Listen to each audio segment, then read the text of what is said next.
ओम शांति। 9 सितंबर 2024। बाबा के महावाक्य। मीठे बच्चे, योग बल से बुरे संस्कारों को परिवर्तन कर स्वयं में अच्छे संस्कार डालो। ज्ञान और पवित्रता के संस्कार अच्छे संस्कार है। प्रश्न: तुम बच्चों का बर्थ राइट कौन सा है? तुम्हें अभी कौन सी फीलिंग आती है? उत्तर: तुम्हारा बर्थ राइट है मुक्ति और जीवन मुक्ति। तुम्हें अब फीलिंग आती है कि हमें बाप के साथ वापस घर जाना है। तुम जानते हो बाप आए हैं भक्ति का फल मुक्ति और जीवन मुक्ति देने। अभी सबको शांति धाम जाना है। सबको अपने घर का दीदार करना है। ओम शांति। मनुष्य बाप को सच्चा बादशाह भी कहते हैं। अंग्रेजी में बादशाह नहीं कहते, उसमें सिर्फ सच्चा फादर कहते हैं। गॉड फादर इज ट्रूथ कहते हैं। भारत में ही कहते हैं सच्चा बादशाह। अब फर्क तो बहुत है। वह सिर्फ सच कहते हैं, सच सिखलाते हैं, सच्चा बनाते हैं। यहाँ कहते हैं सच्चा बादशाह। सच्चा भी बनाते हैं और सच खंड का बादशाह भी बनाते हैं। यह तो बरोबर है। मुक्ति भी देते, जीवन मुक्ति भी देते हैं, जिसको भक्ति का फल कहते हैं। लिबरेशन और फ्रूशन। भक्ति का फल देते हैं और लिबरेट करते हैं। बच्चे जानते हैं हमको दोनों देते हैं। लिबरेट तो सबको करते हैं, फल तुमको देते हैं। लिबरेशन और फ्रूशन, यह भी भाषा बनाई हुई है ना। भाषाएं तो बहुत है। शिव बाबा के भी नाम बहुत रख देते हैं। कोई को कहो उनका नाम शिव बाबा है तो कह देते हम तो उनको मालिक ही कहते हैं। मालिक तो ठीक है, परंतु उसका भी नाम चाहिए ना। नाम रूप से न्यारी कोई चीज होती नहीं। मालिक भी कोई चीज का बनता है ना। नाम रूप तो जरूर है। अभी तुम बच्चे जानते हो बाप बरोबर लिबरेट भी करते हैं। फिर शांति धाम में सबको जरूर जाना है। अपने घर का दीदार सबको करना है। घर से आए हैं तो पहले उनका दीदार करेंगे। उसको कहते हैं गति सदगति। अक्षर कहते हैं परंतु अर्थ रहित। तुम बच्चों को तो फीलिंग रहती है हम अपने घर भी जाएंगे और फल भी मिलेगा। नंबरवार तुमको मिलता है तो और धर्म वालों को भी फिर समय अनुसार मिलता है। बाप ने समझाया था यह पर्चा है बहुत अच्छा। तुम स्वर्गवासी हो या नरकवासी हो, तुम बच्चे ही जानते हो। यह मुक्ति जीवन मुक्ति दोनों गॉड फादरली बर्थ राइट है। तुम लिख भी सकते हो बाप से तुम बच्चों को यह बर्थ राइट मिलता है। बाप का बनने से दोनों चीजें प्राप्त होती है। वह है रावण का बर्थ राइट, यह है परमपिता परमात्मा का बर्थ राइट। यह है भगवान का बर्थ राइट। वह है शैतान का बर्थ राइट। ऐसा लिखना चाहिए जो कुछ समझ सके। अब तुम बच्चों को हेवन स्थापन करना है। कितना काम करना है। अभी तो जैसे बेबीज हैं, जैसे मनुष्य कलयुग के लिए कहते हैं कि अभी बेबी बच्चा है, बाप कहते हैं सतयुग की स्थापना में बेबी है। अभी तुम बच्चों को वर्षा मिल रहा है। रावण का कोई वर्षा नहीं कहेंगे। गॉड फादर से तो वर्षा मिलता है। वह कोई फादर थोड़ी है। उसको रावण 5 विकारों को तो शैतान कहा जाता है। शैतान का वर्षा क्या मिलता है? 5 विकार मिलते हैं। शो भी ऐसे करते हैं, तमो प्रधान बन जाते हैं। अब दशहरा कितना मनाते हैं, सरमनी मनाते हैं, बहुत खर्चा करते हैं, विलायत से भी निमंत्रण दे बुलाते हैं।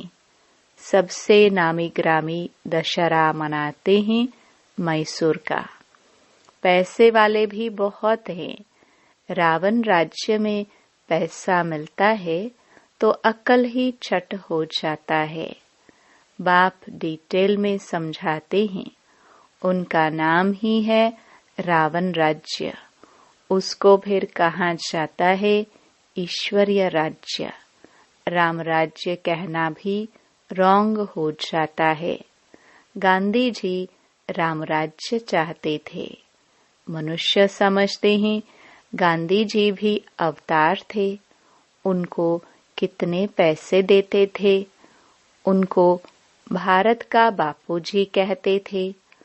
अब वह तो सारे विश्व का बापू है। अभी तुम यहाँ बैठे हो, जानते हो कितनी जीवात्माएं होंगी। जीव शरीर तो विनाशी है, बाकी आत्मा है अविनाशी।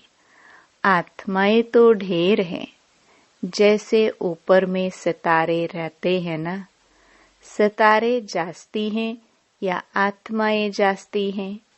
क्योंकि तुम हो धरती के सितारे और वह आसमान के सितारे। उनको देवता कहा जाता है। वह फिर उनको भी देवता कह देते हैं। तुमको लकी सितारा कहा जाता है ना? अच्छा, इस पर फिर आपस में डिस्कस करना। बाबा अभी इस बात को नहीं छेड़ते हैं। यह तो समझाया है कि सभी आत्माओं का एक बाप है। इनकी बुद्धि में तो सब है।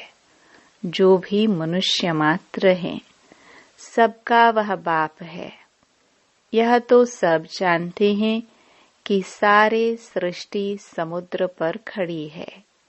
यह भी कोई सबको नहीं मालूम है।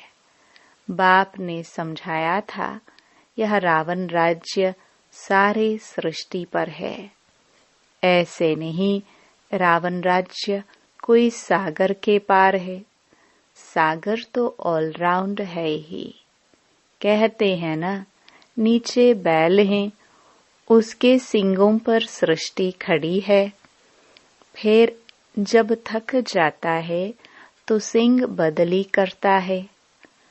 अभी पुरानी दुनिया खलास हो, नई दुनिया स्थापना होती है। शास्त्रों में तो अनेक प्रकार की बातें दंत कथाओं में लिख दी है। यह तो बच्चे समझते हैं। यहाँ सब आत्माएं शरीर के साथ है। इनको कहते हैं जीव आत्माएं। वह जो आत्माओं का घर है, वहाँ तो शरीर नहीं है। उनको कहा जाता है निराकारी। जीव आकारी है, इसलिए साकार कहा जाता है। निराकार को शरीर नहीं होता है। यह है साकारी सृष्टि। वह है निराकारी आत्माओं की दुनिया। इसको सृष्टि कहेंगे उसको कहा जाता है इनकॉर्पोरियल वर्ल्ड। आत्मा जब शरीर में आती है तब यह चुरपुर चलती है, नहीं तो शरीर कोई काम का नहीं रहता है। तो उनको कहा ही जाता है निराकारी दुनिया। जितनी भी आत्माएं हैं वह सब पिछाड़ी में आनी चाहिए, इसलिए उसको पुरुषोत्तम संगम युग कहा जाता है। सब आत्माएं जब यहाँ आ जाती है तो वहाँ फिर एक भी नहीं रहती हैं। वहाँ जब एकदम खाली हो जाता है तब फिर सब वापस जाते हैं। तुम यह संस्कार ले जाते हो नंबरवार पुरुषार्थ अनुसार। कोई नॉलेज के संस्कार ले जाते हैं, कोई प्योरिटी के संस्कार ले जाते हैं। आना तो फिर भी यहाँ ही है, परंतु पहले तो घर में जाना है। वहाँ है अच्छे संस्कार, यहाँ है बुरे संस्कार। अच्छे संस्कार बदलकर बुरे संस्कार हो जाते हैं।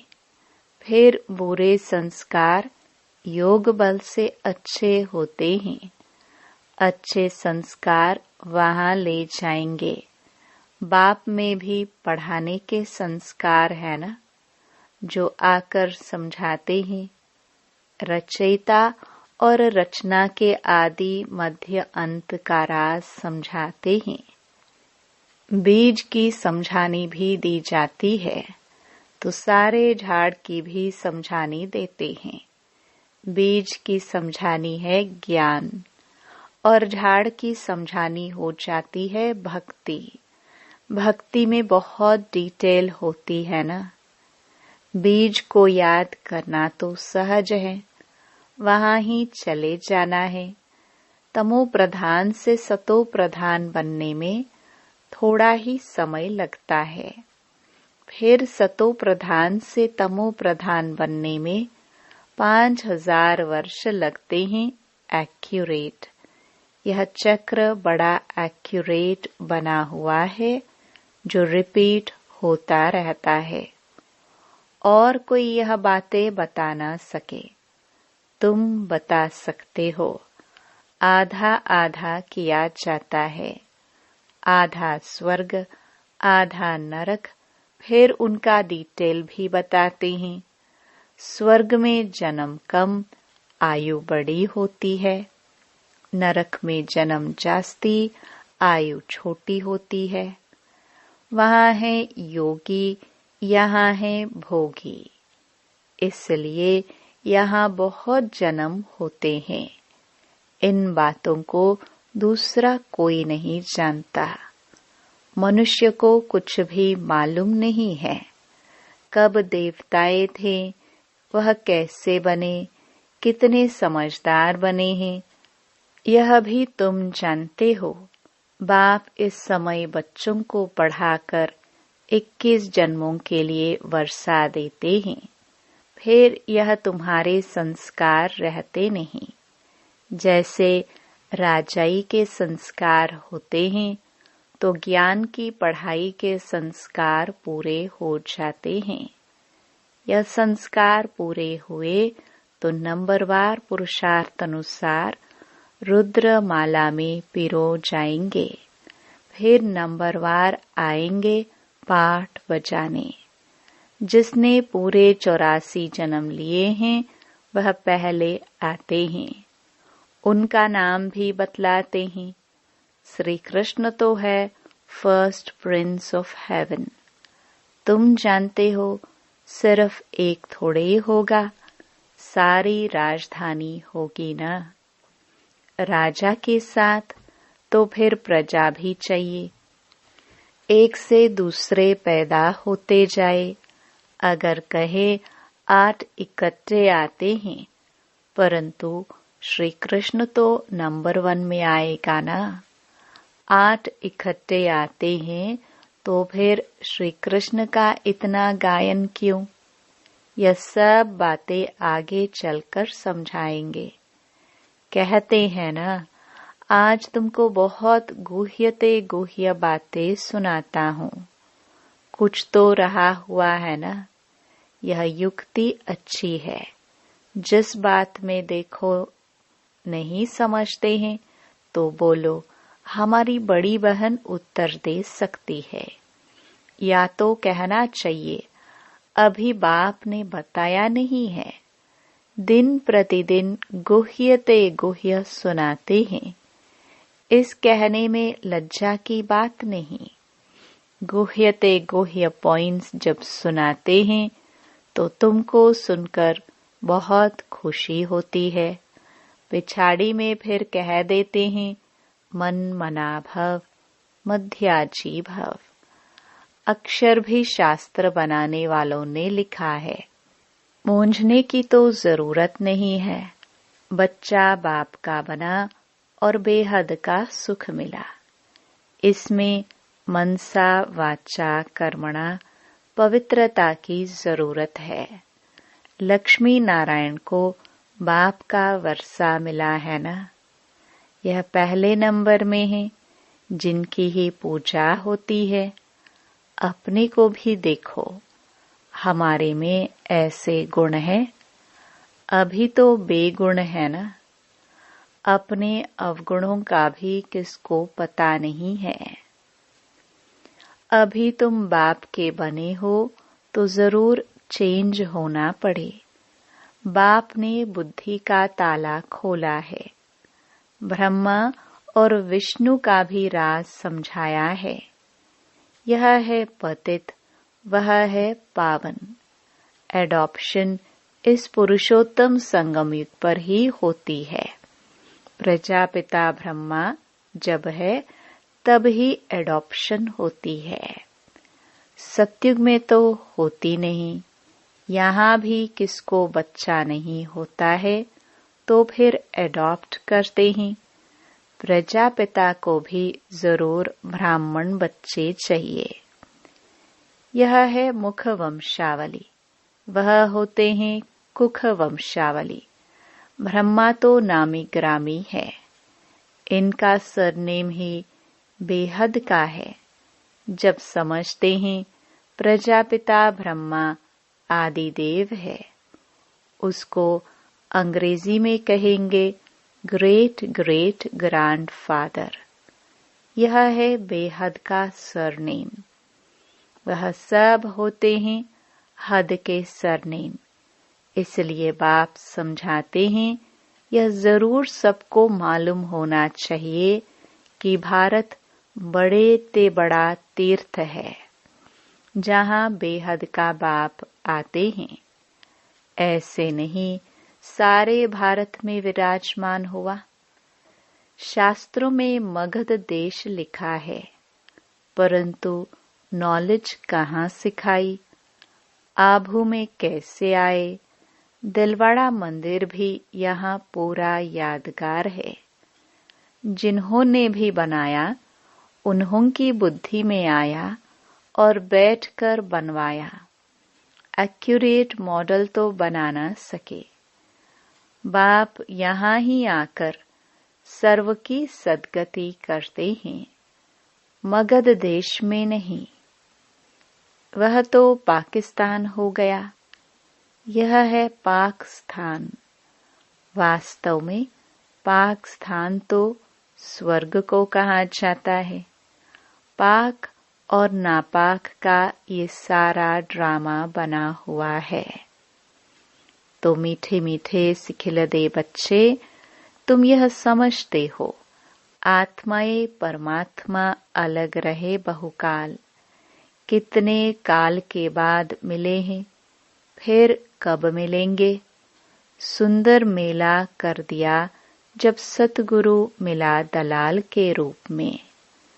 गुरु तो बहुत है ना, इसलिए सतगुरु कहा जाता है। स्त्री को जब हथियाला बांधते हैं तो भी कहते हैं, यह पति तुम्हारा गुरु ईश्वर है। पति तो पहले पहले नापाक बनाते हैं। आजकल तो दुनिया में बहुत गंद लगा पड़ा है। अब तुम बच्चों को तो गुलगुल बनना है। तुम बच्चों को पक्का पक्का हथियाला बाप बांधते हैं। यूं तो शिव जयंती के साथ ही रक्षाबंधन हो जाता है। गीता जयंती भी हो जानी चाहिए। श्री कृष्ण की जयंती थोड़ा देरी से नई दुनिया में हुई है। बाकी त्योहार सब इस समय के हैं। राम नवमी कब हुई यह भी कोई को पता है क्या? तुम कहेंगे नई दुनिया में 1250 वर्ष के बाद में राम नवमी होती है। शिव जयंती, कृष्ण जयंती, राम जयंती कब हुई यह कोई भी बता नहीं सकते। तुम बच्चे भी अभिभावक द्वारा जान गए हो, एक्यूरेट बता सकते हो। गोया सारे दुनिया की जीवन कहानी तुम बता सकते हो। लाखों वर्ष की बात थोड़ी बता सकते। बाप कितनी अच्छी बेहद की पढ़ाई पढ़ाते हैं। एक ही बार तुम 21 जन्मों के लिए नंगन होने से बचते हो। अभी तुम 5 विकारों रूपी रावण के पराये राज्य में हो। अभी सारे 84 का चक्र तुम्हारी स्मृति में आया है। अच्छा, मीठे मीठे सिखिलदे बच्चों प्रति मात पिता बाप दादा का याद प्यार और गुड मॉर्निंग। रूहानी बाप की रूहानी बच्चों को नमस्ते। धारणा के लिए मुख्य सार। पहला, बेहद सुख का वर्षा प्राप्त करने के लिए मनसा वाचा कर्मणा पवित्र जरूर बनना है। अच्छे संस्कार योग बल से धारण करने हैं। अपने को गुणवान बनाना है। दूसरा, सदा खुशी में रहने के लिए बाप जो रोज गुह्य गुह्य बातें सुनाते हैं उन्हें सुनना और दूसरों को सुनाना है। किसी भी बात में मूंझना नहीं है। युक्ति से उत्तर देना है। लज्जा नहीं करनी है। वरदान। सुख स्वरूप बन हर आत्मा को सुख देने वाले मास्टर सुखदाता भव। जो बच्चे सदा यथार्थ कर्म करते हैं उन्हें उस कर्म का प्रत्यक्ष फल खुशी और शक्ति मिलती है। उनका दिल सदा खुश रहता है। उन्हें संकल्प मात्र भी दुख की लहर नहीं आ सकती। संगमयुगी ब्राह्मण अर्थात दुख का नाम निशान नहीं, क्योंकि सुखदाता के बच्चे हैं। ऐसे सुखदाता के बच्चे स्वयं भी मास्टर सुखदाता होंगे। वे हर आत्मा को सदा सुख देंगे। वे कभी न दुख देंगे न दुख लेंगे। स्लोगन। मास्टर दाता बन सहयोग, स्नेह और सहानुभूति देना, यही रहमदिल आत्मा की निशानी है। ओम शांति।